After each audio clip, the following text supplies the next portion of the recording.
आज का हमारा टॉपिक है अर्थ समझने तथा लिपि पहचानने की प्रक्रिया। सबसे पहले कि किसी भी विषय वस्तु का अर्थ समझना और लिपि पहचानने की जो प्रक्रिया है उसको हम कैसे जानेंगे और समझेंगे और परखेंगे, इसके बारे में हम विस्तार पूर्वक अध्ययन करते हैं। जब किसी तथ्य को पढ़ाया जाता है तो पढ़ाने के परिप्रेक्ष्य में बच्चे हो सकता है उस बात को ठीक ढंग से नहीं समझ पाए। उसमें सबसे पहली व्यवधान की जो प्रक्रिया होती है वह प्रक्रिया होती है, उसका प्रक्रिया सीधा सीधा है, व्यवधान हो जाता है। और व्यवधान में आज हम लोग अर्थ समझने तथा लिपि पहचानने की प्रक्रिया के बारे में विस्तार पूर्वक अध्ययन करेंगे। तो ठीक है, गुड मॉर्निंग। तो अर्थ समझने और पहचानने की जो प्रक्रिया है, हाँ थैंक्स, आज आप लोग टॉपिक नोट कर लें, अर्थ समझने तथा लिपि पहचानने की प्रक्रिया। तो हम किसी बात को जब बच्चों को पढ़ाते हैं तो बच्चे उसका पूर्ण रूप से अर्थ नहीं समझ पाते हैं। हिंदी को जब लिखते हैं, हिंदी में लिखते हैं तो उसका लिपि देवनागरी है और हिंदी में बहुत से ऐसे शब्द हैं जिसको हम किसी दूसरे तरीके से समझने के बाद ही उसको समझा और बता पाते हैं। और समझाने और बताने की जो प्रक्रिया है, उन तथ्यों का अवलोकन करना, उन तथ्यों को समझाना, उन तथ्यों को ठीक ढंग से बच्चों को बताना भी एक प्रकार की प्रक्रिया है जिसको लिपि के माध्यम से ही बता सकते हैं। आप लोग जब परीक्षा देने जाते हो तो आप लोग को लिपि भरना होता है। तो हिंदी में जो लिखने वाले होते हैं वो भरते हैं देवनागरी, और अंग्रेजी में जो लिखता है इंग्लिश मीडियम वो लिखता है रोमन। तो लिपि का मतलब यह है कि जो मूल भाषा का प्रादुर्भाव जिस लिपि में हुआ है उस लिपि का नाम लिखना आवश्यक हो जाता है। और उस लिपि में समझने के लिए, समझाने के लिए तथा उसका अर्थ परक ज्ञानार्जन कराने के लिए लिपिबद्धता को सूक्ष्म रूप से दर्शाया और समझाया जाता है। आप यह जानते होंगे कि जब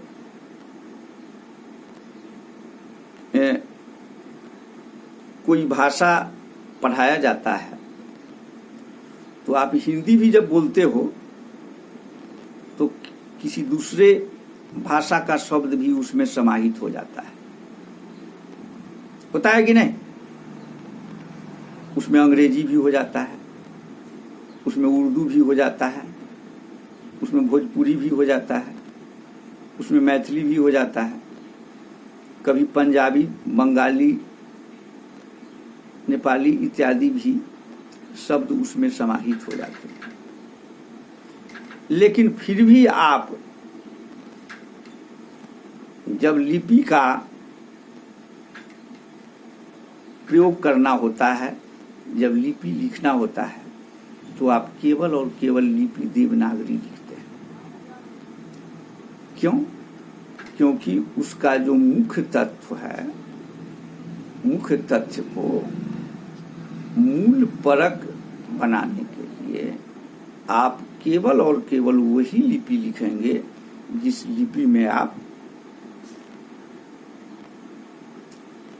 जिस भाषा में आप पढ़ और पढ़ा रहे हैं। प्रश्नों का उत्तर दे रहे हैं, प्रश्न को पूछ रहे हैं, या यूं कहें कि इन प्रक्रियाओं को हम समझाकर, प्रश्न को पूछकर, प्रश्न को उस रूप में दर्शाकर, प्रश्न को हम समझकर बताने की कोशिश करते हैं, वो चाहे लिखित रूप में हो या मौखिक रूप में। आप जब किसी सब्जेक्ट को पढ़ाते हो तो केवल और केवल हिंदी भाषा में ही नहीं, और भी भाषा में उस सब्जेक्ट को पढ़ाया जा सकता है, अंग्रेजी में भी पढ़ाया जा सकता है। लेकिन यहाँ है जो हिंदी भाषा के द्वारा जिसको आप पढ़ा रहे हो, उसमें बहुत सी क्लिष्ट जो उक्ति होती है, शब्द होती है, उसे हम स्पष्ट रूप से बच्चों को समझाने के लिए दूसरे शब्दों का इस्तेमाल करते हैं, प्रयोग करते हैं। अब हम ही बोले जो इस्तेमाल, या कौन भाषा हुआ पता है? इस्तेमाल शब्द जो है वह उर्दू हुआ, और प्रयोग जो हुआ वह कौन हुआ? हिंदी हुआ। उसी प्रकार उन बातों को समझाने के लिए हम जिन शब्दों का प्रयोग करते हैं, उसके बदले में हम शब्द का प्रयोग करते हैं, वह शब्द, वह बात उन संदर्भित विषय वस्तु को दर्शाते हुए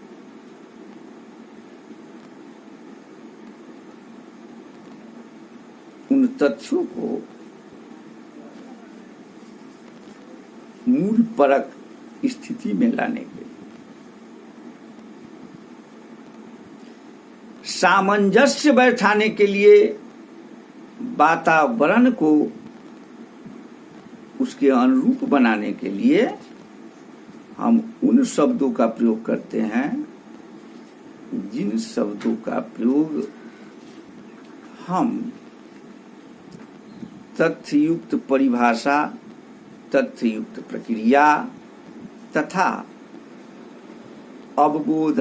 अवबोधनात्मक परिवेश को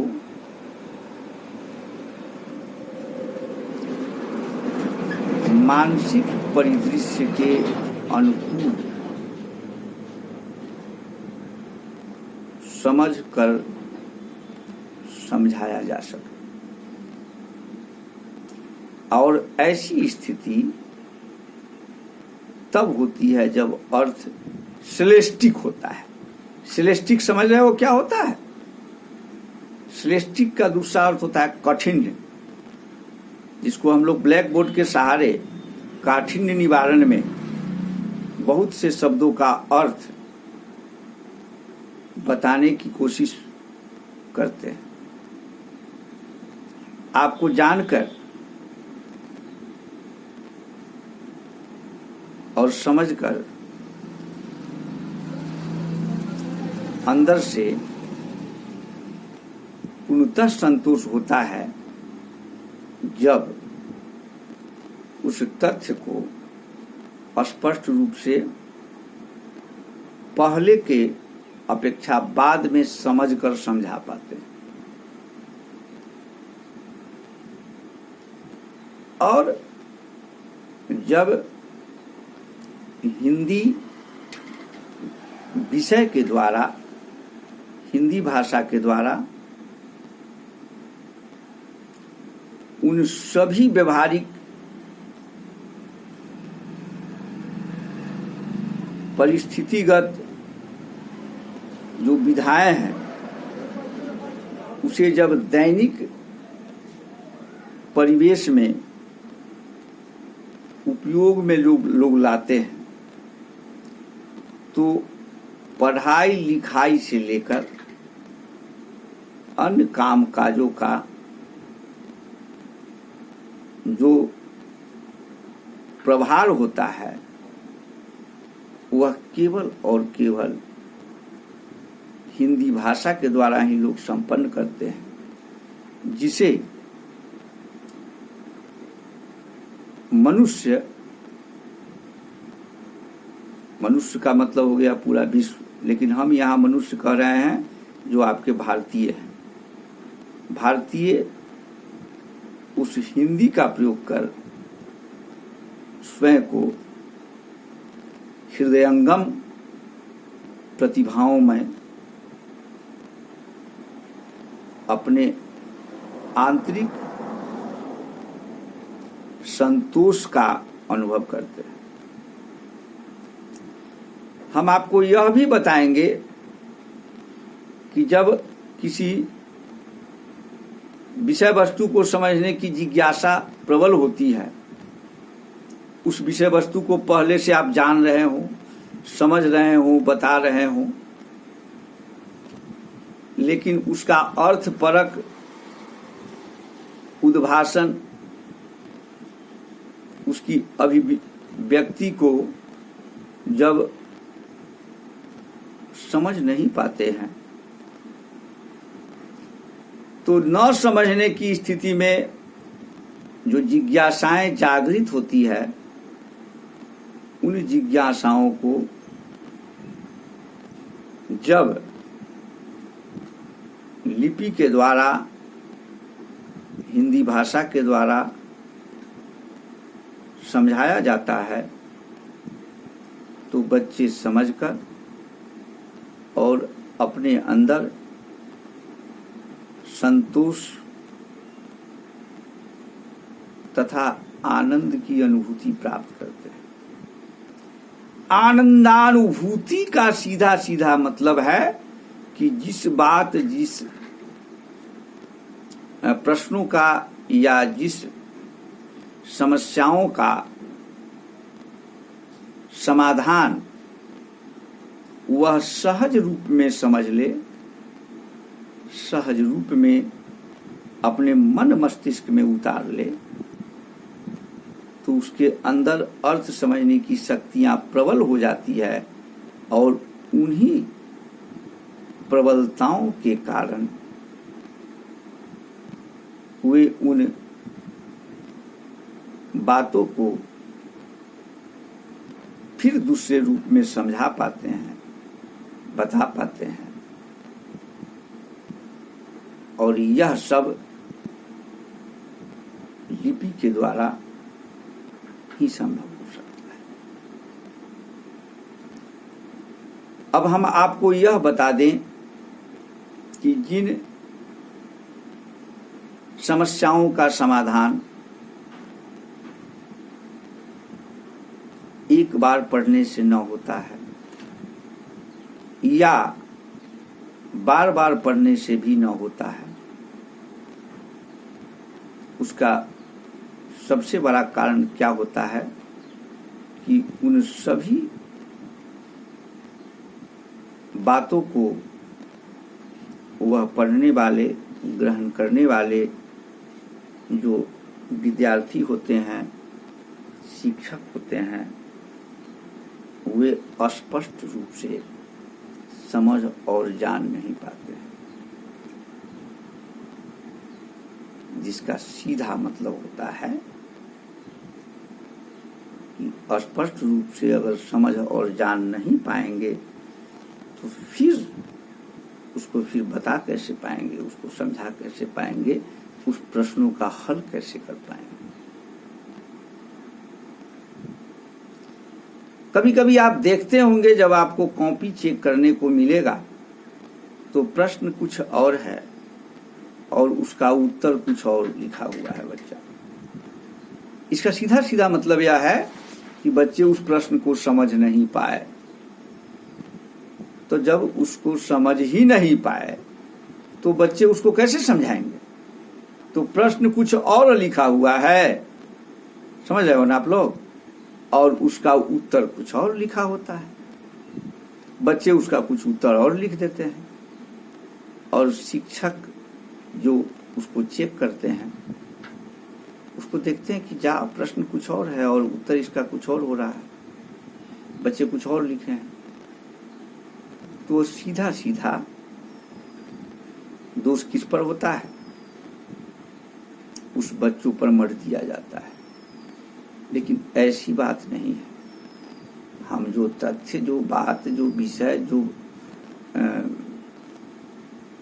प्रकरण बच्चों को पढ़ा रहे हैं या बच्चे जो पढ़ रहे हैं, वह बच्चे उस तथ्य को ठीक ढंग से नहीं समझ पाए। इसके लिए बच्चे पेज को भरने के लिए या पास करने के लिए उसे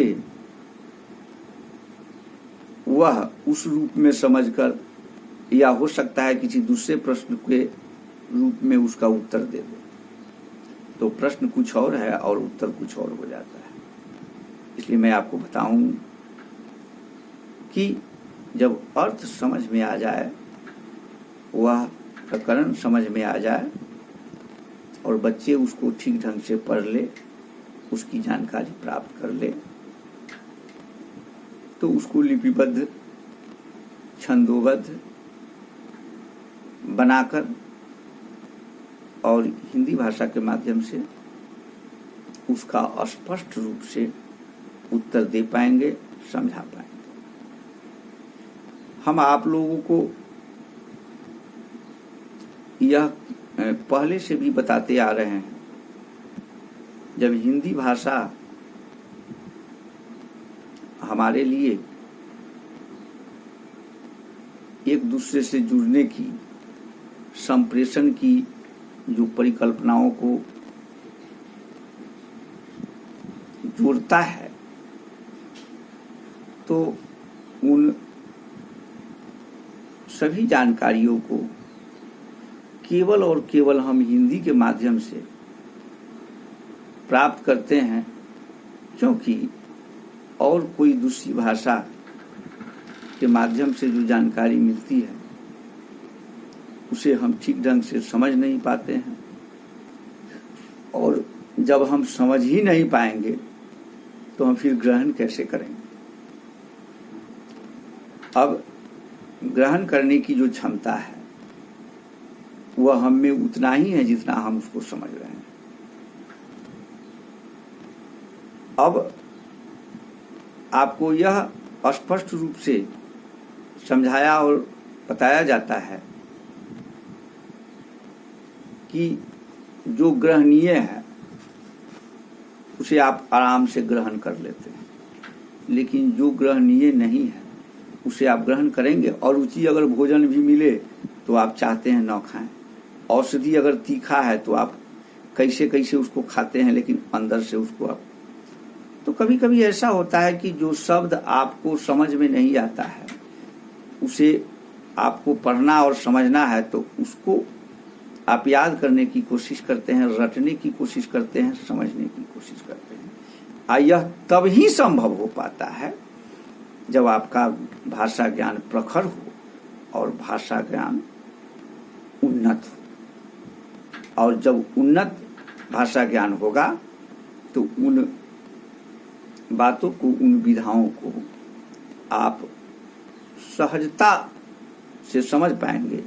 अब जब उन्नत नहीं होगा तो उसको समझने के लिए आप असहज हो जाएंगे और आप समझ नहीं पाएंगे।